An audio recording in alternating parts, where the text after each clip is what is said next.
जिंदगी की राह में कहीं खो गया है इंसान। मंजिल मिल जाएगी, जरा खुद को तो पहचान। हौसलों को कर बुलंद, पूरे होंगे अरमान। ऊंचे हो विचार, मुश्किलों में हो मुस्कान। राजयोग के राज को जान, जिंदगी बने आसान, जिंदगी बने आसान, जिंदगी बने आसान।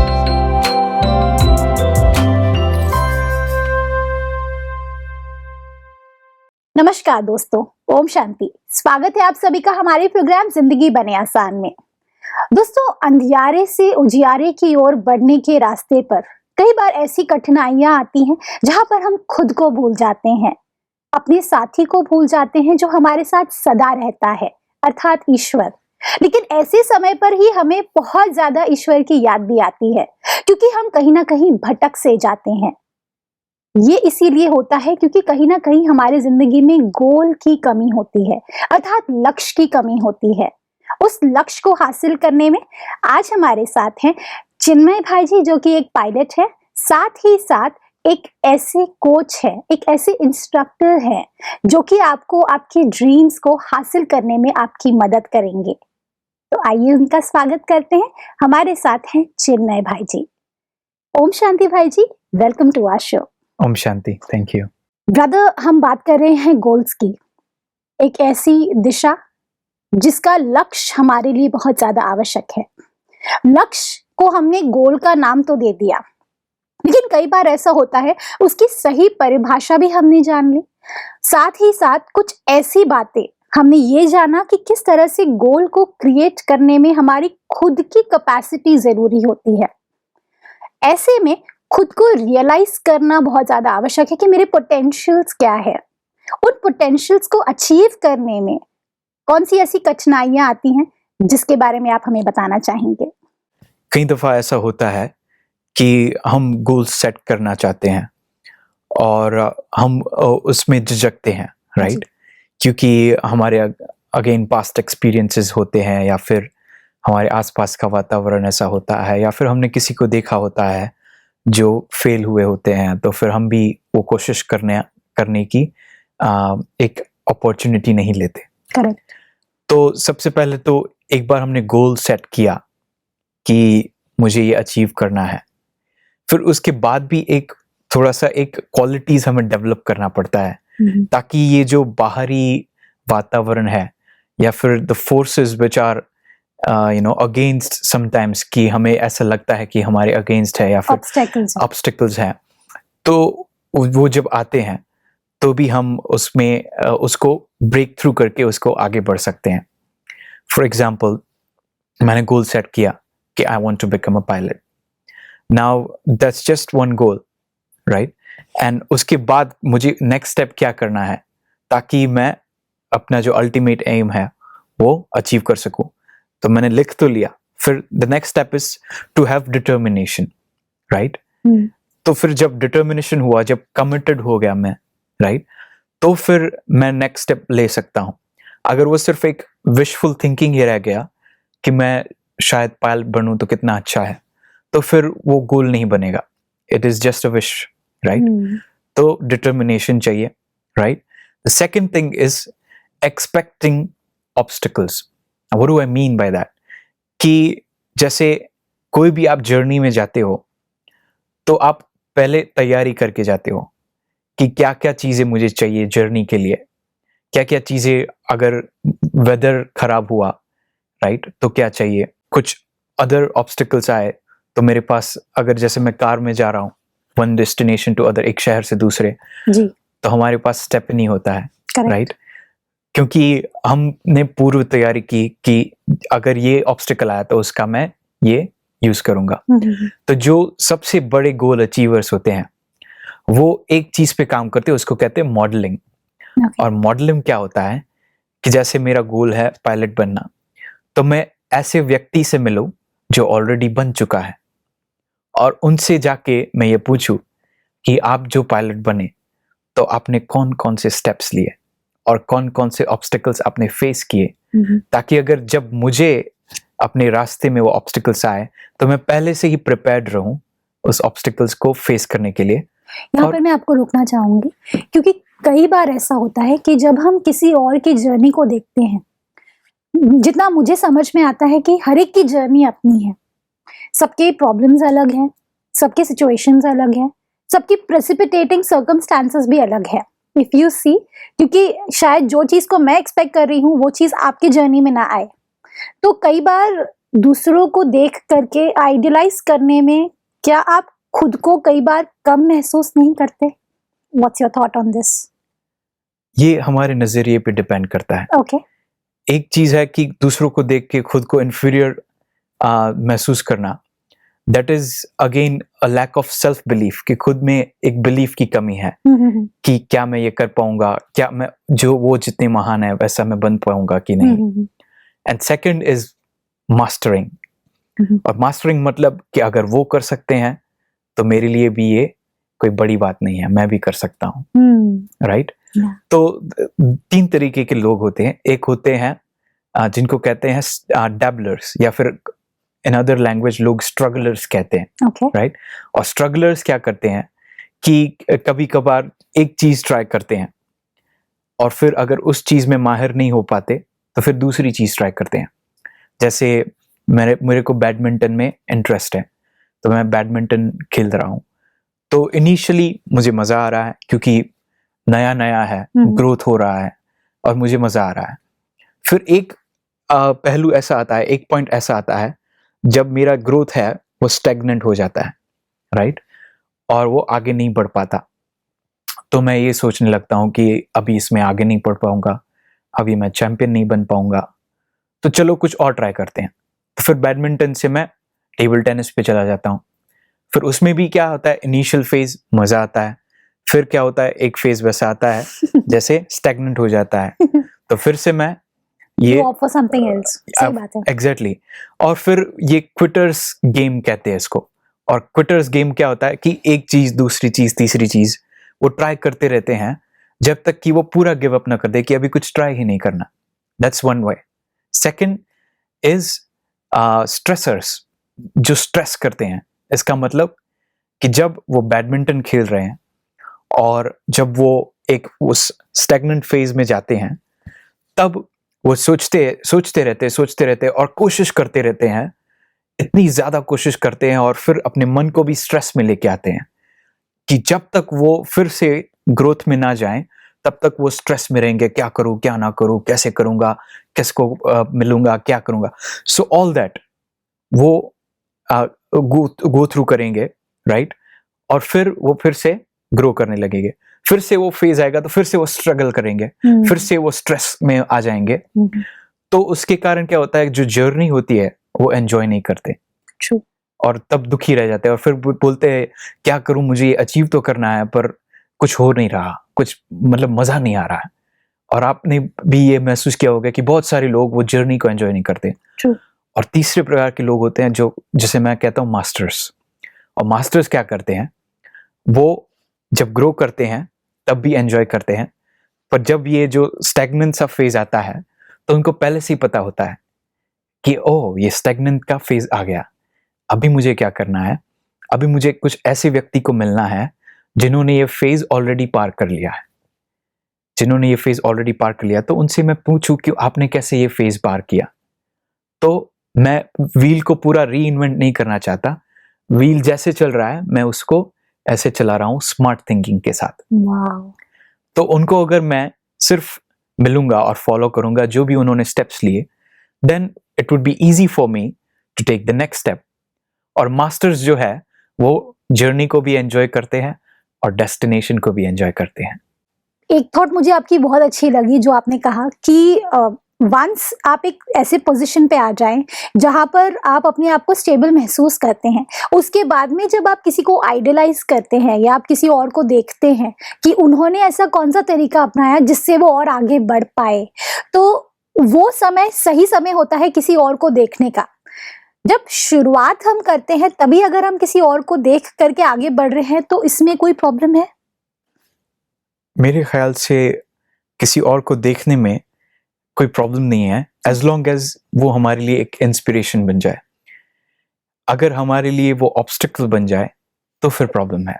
अच्छा, पर अगर हमारे लिए वो इंस्पिरेशन बन जाए और हमारे लिए आगे बढ़ने के लिए एक बूस्ट मिल जाए हमको, तो एक बहुत ही अच्छी बात है। ओके ब्रदर, ये भी मैं समझ गई कि अगर हम किसी को आइडलाइज कर रहे हैं there is no issue in that. लेकिन कई बार ऐसा होता है कि जब हम आसपास के वातावरण को देखते हैं, कई बार ऐसा होता है कि उन लोगों के लिए बहुत सारे ऑब्स्टेकल्स होते हैं। एक ऑब्स्टेकल नहीं, जबकि बहुत सारे ऑब्स्टेकल्स, जिसमें शायद कई बार फैमिली एंटी होती है, आपके फैमिली आपके खिलाफ होती है। कई बार आपकी कैपेसिटी तो है लेकिन आपका डिटर्मिनेशन नहीं है, ये भी एक बहुत बड़ी प्रॉब्लम है। तो इन दोनों प्रॉब्लम्स के बीच में कैसे अपने आप को ऊपर उठाएं और फिर अपने लक्ष्य की ओर आगे बढ़ें? मेरा ये सोचना है कि सबसे पहले तो फैमिली शायद इसीलिए एंटी होगी क्योंकि उनको पता नहीं होगा कि आपकी काबिलियत क्या है, या फिर वो आपके पास्ट एक्सपीरियंसेस से में जाके ये सोचेंगे कि आपकी ये लिमिट है, दिस इज इट। तो आप कुछ ऐसा साथ में बैठ के कम्युनिकेट करके उनको अपना पूरा प्लान बताओ कि ये मेरा ये प्लान है। जब क्लियर कम्युनिकेशन होता है फैमिली में, तो मोस्ट ऑफ द टाइम मेरे ख्याल से फैमिली आपको सपोर्ट करने के लिए होती है। But the only thing that I think is कि अगर जब कम्युनिकेशन गैप रहता है कि आपको पता है कि आपको क्या करना है पर आपके फैमिली को नहीं पता होता कि आपका प्लान क्या है, और इसीलिए शायद वो आपको रोकते हैं क्योंकि वो आपको प्रोटेक्ट करना चाहते हैं, आपको फेल होने से रोकना चाहते हैं। और कभी कभार उनको आपकी एबिलिटीज पता नहीं होती, तो फिर आपको उन्हें धीमे धीमे करके उनको ये बिलीफ दिलाना पड़ेगा कि देखो ये मेरा प्लान है और मैं ये स्टेप्स लेना चाहता हूँ और मैं यूं आगे बढ़ना चाहता हूँ और मेरी ये बिलीफ है, और अगर मुझे आपका साथ मिलेगा तो मैं और ही ज्यादा सफल तरीके से आगे बढ़ पाऊंगा, राइट? जी। And then it comes for external obstacles, कि बाहरी ऑब्स्टिकल्स आए, तब मेरा डिटर्मिनेशन एक बहुत ही महत्वपूर्ण फैक्टर रहता है, राइट? और डिटर्मिनेशन जो है वो मेरे ख्याल से बाय बर्थ नहीं आता, वो एक स्किल है जो हम डेवलप कर सकते हैं, राइट? फॉर एग्जाम्पल जब से छोटा था तब से मैं ब्रह्मा कुमारीज में आता हूँ। तो वहां से मुझे ये सीखने का मिला कि I am the son of God and I am master almighty authority, there is nothing impossible for me to achieve.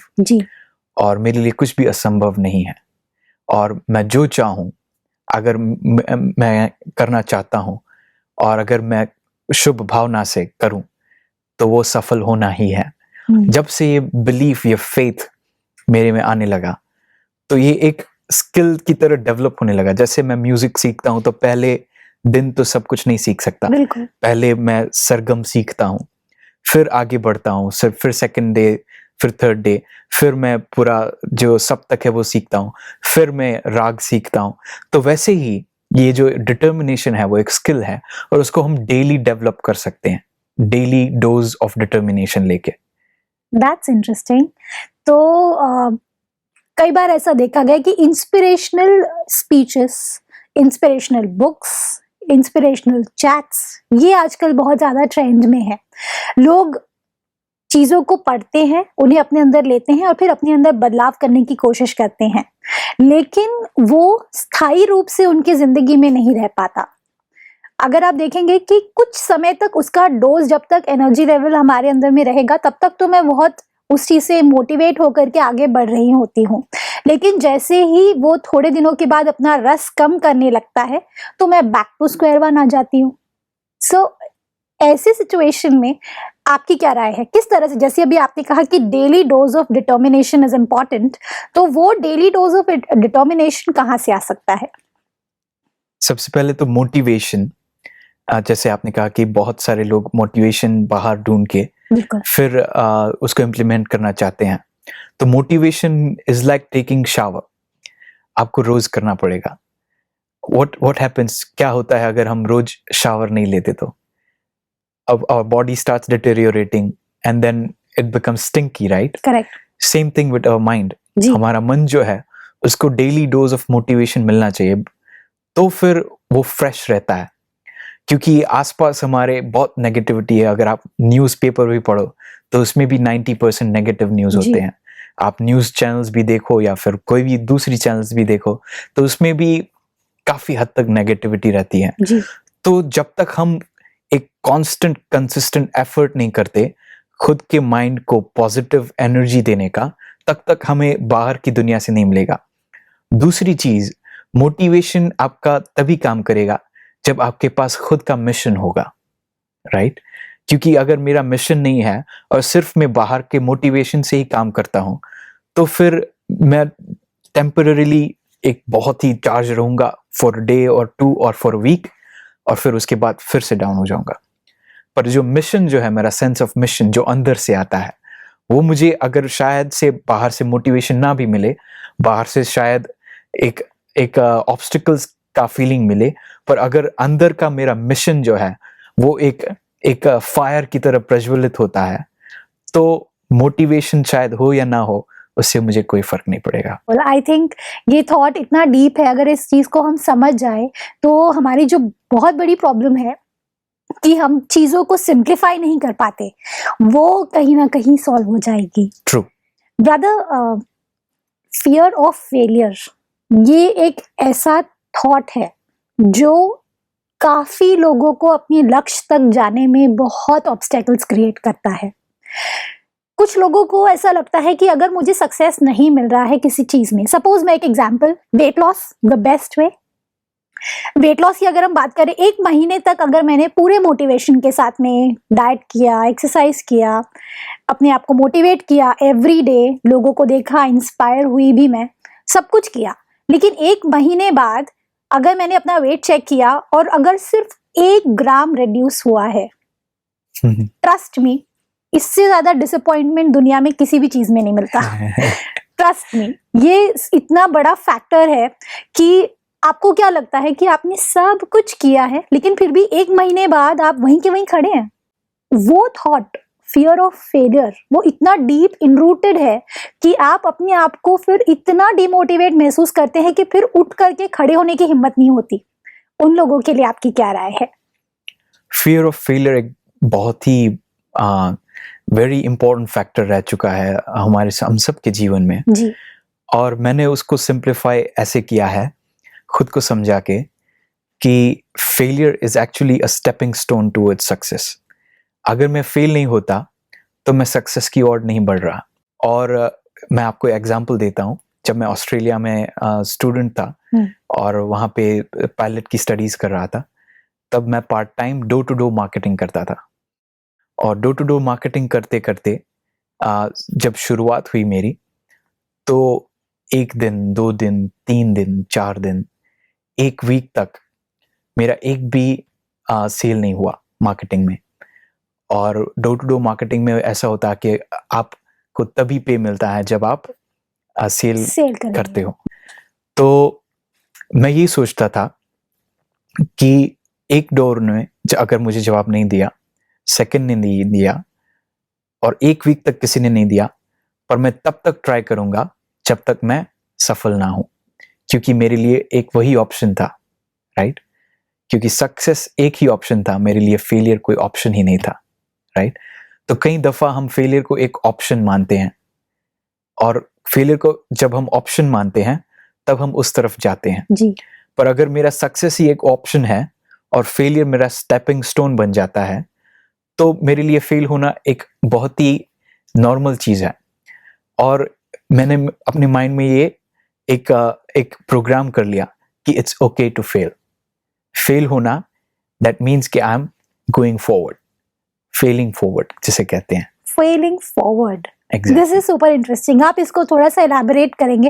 Because trust me, कितने भी गोल्स मैंने सेट कर लिए अपने लिए, चाहे मैंने अपने लिए social, physical, professional, mental, any kind of goal set किया, लेकिन ये जो आप कह रहे हैं फेलिंग फॉरवर्ड, अगर मैं इस चीज को समझ जाऊं तो रुकावट जो आती है जिंदगी में वो कहीं ना कहीं रुक जाएगी, जो बहुत जरूरी है। उससे क्या होगा कि धीरे धीरे जब मैं आगे बढ़ूंगी स्टेप बाय स्टेप, तो मेरी थॉट प्रोसेस और भी क्लियर होती जाएगी। सो फेलिंग फॉरवर्ड को थोड़ा सा आप इलैबोरेट कर सकते हैं? Sure. So take an example कि मेरा वेट लॉस का एक एम है कि 10 kilos I want to lose. तो फिर अगर जैसे मैंने एक वीक ट्राई किया और अगर लूज नहीं हुआ, वर्स्ट गेन हुआ 1 किलो, मैं ये सोचूंगा, मैं ये रीथिंक करूंगा कि मैंने कौन सी स्ट्रेटजीज अपनाई, मैंने कौन सी टैक्टिक्स अपनाई, मैंने कौन सा प्रोसेस अपनाया जिसके कारण मुझे ये रिजल्ट मिला। तो प्रैक्टिकल थिंकिंग मैं लाऊं, इमोशंस की जगह प्रैक्टिकल थिंकिंग, राइट? Okay. तो कई दफा क्या होता है कि हम गोल के बारे में लॉजिकल हो जाते हैं कि गोल सेट करूं या ना करूं, ये क्या ऐसी ही चीज है या नहीं, और प्रोसेस के बारे में इमोशनल हो जाते हैं कि अभी ये कैसे होगा, ये नहीं हो रहा है, this that and the other. पर उसका ऑपोजिट हमें करना है। गोल के बारे में हमें इमोशनल होना है कि ये होना ही है, ये करना ही है, this is it, that's the only option.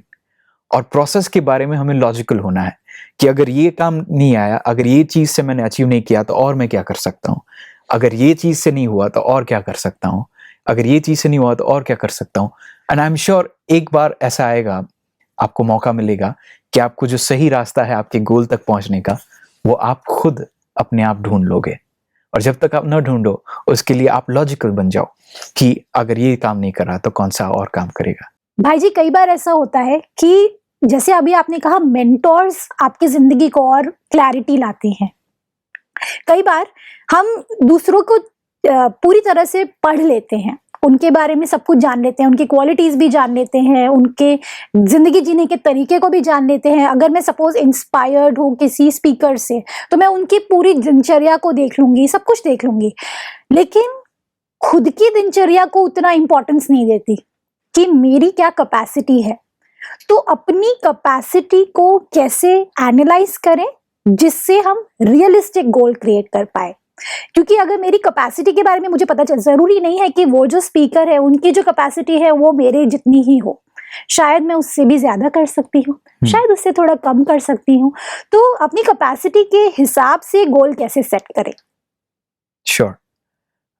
एक बहुत ही फेमस कहावत है कि people under estimate what they can do in 3 years, but they overestimate what they can do in 1 year.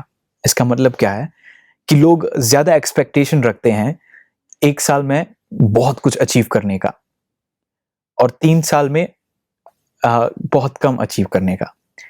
That means कि मेरा जो कभी कभार जो गोल होता है वो ऐसा होता है कि I want to earn $1 million in 1 year, जबकि मेरा खुद का 1 साल का $50,000 भी नहीं है, तो मैं 1 मिलियन तक कैसे पहुंच पाऊंगा? मेंटली ये बिलीवेबल नहीं है, राइट?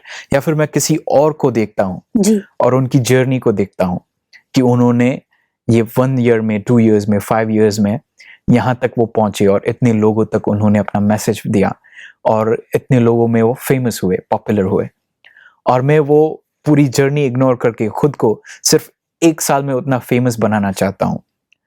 तो फिर मुझे ये भी मानना पड़ेगा कि मुझे उन्होंने जितना काम किया उससे 5 times फास्टर काम करना पड़ेगा टू रीच दैट, राइट?